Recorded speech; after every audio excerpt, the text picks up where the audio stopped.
요한복음 19장에 나오는 예수님의 재판 장면 다들 잘 아시죠? 그런데요, 이 유명한 법정 드라마 속에 사실은 엄청난 반전의 메시지가 숨겨져 있다는 거 알고 계셨나요? 오늘 그 비밀을 하나하나 파헤쳐 보겠습니다. 자, 이걸 한번 생각해 보세요. 작은 개들이 막 요란하게 컹컹 짖는 거 있잖아요. 그거 사실은 자기가 두려워서 그러는 거거든요. 반면에 진짜 힘이 있는 사자는 어떻죠? 아주 조용하죠? 오히려 그 침묵 속에서 엄청난 위험이 느껴집니다. 바로 이 그림이 오늘 우리가 들여다볼 이야기의 핵심 무대에 그대로 나타납니다. 한쪽에는 로마 제국의 막강한 권력을 가진 총독 빌라도가 서 있고요. 다른 한쪽에는 아무 말 없이 침묵하는 죄수 예수가 있습니다. 정말 이상한 대치 상황이죠.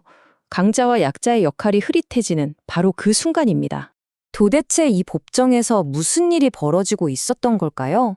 그 비밀을 풀기 위해서 오늘 세 가지 놀라운 반전을 살펴볼 텐데요. 그 첫 번째는 바로 권세, 그러니까 힘의 본질에 관한 이야기입니다. 예수님이 계속 침묵하시니까 빌라도가 속에 탔던 모양이에요. 그래서 이렇게 얘기하죠. 지금 내가 너를 풀어줄 수도 있고 십자가에 못 박을 수도 있는 그런 권한을 가진 사람이라는 걸 몰라? 하면서 지금 누가 칼자루를 쥐고 있는지 똑똑히 보여주려고 합니다. 그런데 예수님의 이 차분한 한마디가요, 그 상황의 판을 완전히 뒤집어 버립니다. 위에서 주지 않으셨다면 당신이 나를 해할 권한은 없었을 겁니다. 라고요. 빌라도가 가진 권력의 진짜 출처를 딱 짚어버리신 거죠.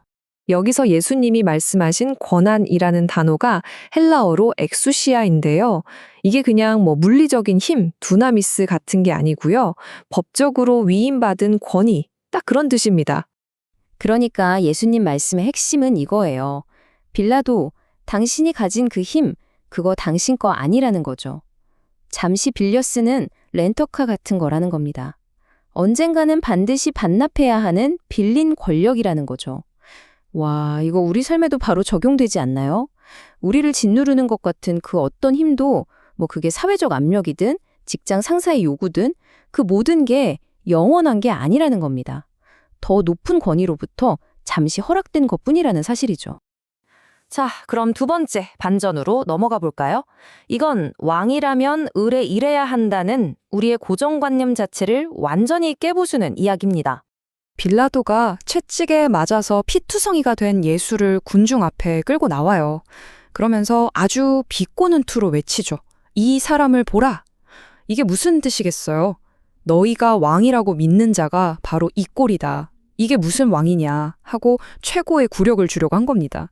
그런데 정말 역설적이게도 하나님은 바로 이 가장 비참하고 연약해 보이는 순간을 통해서 이 고통받는 인물이야말로 진짜 왕이라고 선포하십니다.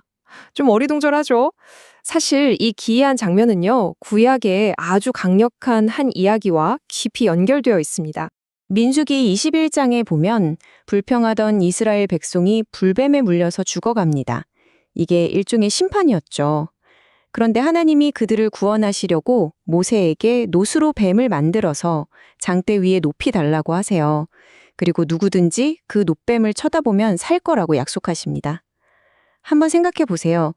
자신들을 저주하고 심판했던 바로 그 상징을 쳐다봐야만 살 수 있다니 정말 놀라운 역설 아닌가요?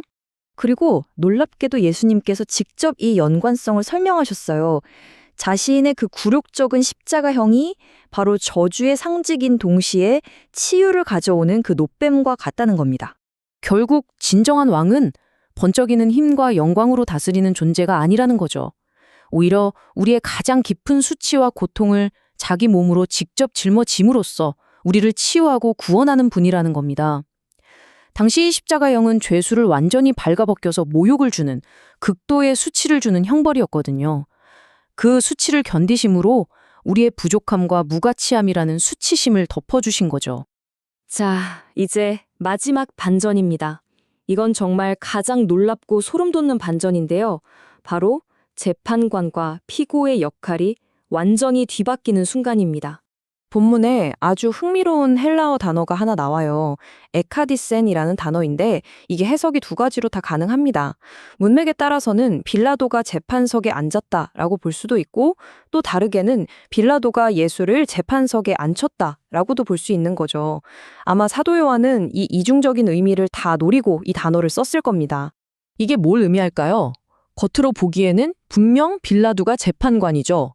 하지만 영적인 현실에서는 바로 그 재판석에 예수님이 왕으로 앉아서 이 세상을 조용히 심판하고 계셨다는 겁니다. 이 침묵의 법정에서 빌라도는 판결을 내리는 자가 아니었던 거죠. 오히려 판결을 마주하고 있었던 겁니다. 군중들은 빌라도의 가장 아픈 곳을 찌릅니다. 이 사람을 놓아주면 당신은 가이사, 즉 황제의 친구가 아니오 하면서 그의 충성심을 문제 삼죠. 결국 빌라도는 선택의 기로에 놓인 거예요. 진실과 자신의 정치적 생명 사이에서 말입니다. 그리고 빌라도는 결국 가이사의 친구가 되기를 선택하죠. 그 선택을 하는 순간 그는 스스로를 심판한 겁니다. 권력 앞에서 진실을 저버린 인물로 자신의 역사를 확정 지은 거죠. 사실 우리도 종종 이런 선택의 순간을 마주하잖아요. 세상의 인정을 받기 위해서 옳은 것을 타협할 것인가, 아니면 불이익을 감수하고서라도 옳은 것을 위해 설 것인가. 자, 이제 이 세 가지 반전을 하나로 묶어서 오늘을 살아가는 우리에게 어떤 의미가 있는지 한번 생각해 보겠습니다. 오늘 우리가 본 이 재판은 결국 이거예요. 힘처럼 보이는 게 사실은 약함일 수 있고 패배처럼 보이는 게 실은 진짜 승리일 수 있다는 것. 그리고 가장 중요한 건 재판석 자체가 영적으로 뒤집힐 수 있다는 사실입니다. 세상은 아마 빌라도처럼 혹은 맨 처음에 봤던 그 작은 괴처럼 자기들의 요구와 기준으로 당신을 향해 계속 지저댈 겁니다. 하지만 이제 우리는 기억해야 합니다. 그 힘에는 유통기한이 있고 여러분의 진짜 가치는 세상의 판단으로 결정되지 않는다는 것을요. 그래서 빌라도처럼 우리도 매 순간 결정해야 합니다. 우리는 궁극적으로 누구에게 충성을 바칠 것인가, 누구의 친구가 될 것인가. 이것이 바로 우리가 붙들어야 할 최종적인 결론입니다. 세상의 심판에 대한 두려움에서 우리를 자유롭게 하는 거룩한 자존감이죠. 세상은 나를 평가할 자격이 없다.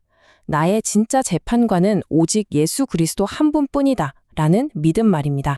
이렇게 지저대는 개들로 가득한 세상에서 그들의 소리에 휘둘리지 않고 침묵하는 사자처럼 살아간다면 여러분의 다음 한 주는 어떻게 달라질 수 있을까요? 바로 그 조용한 확신이 여러분의 삶을 이끌어가기를 바랍니다.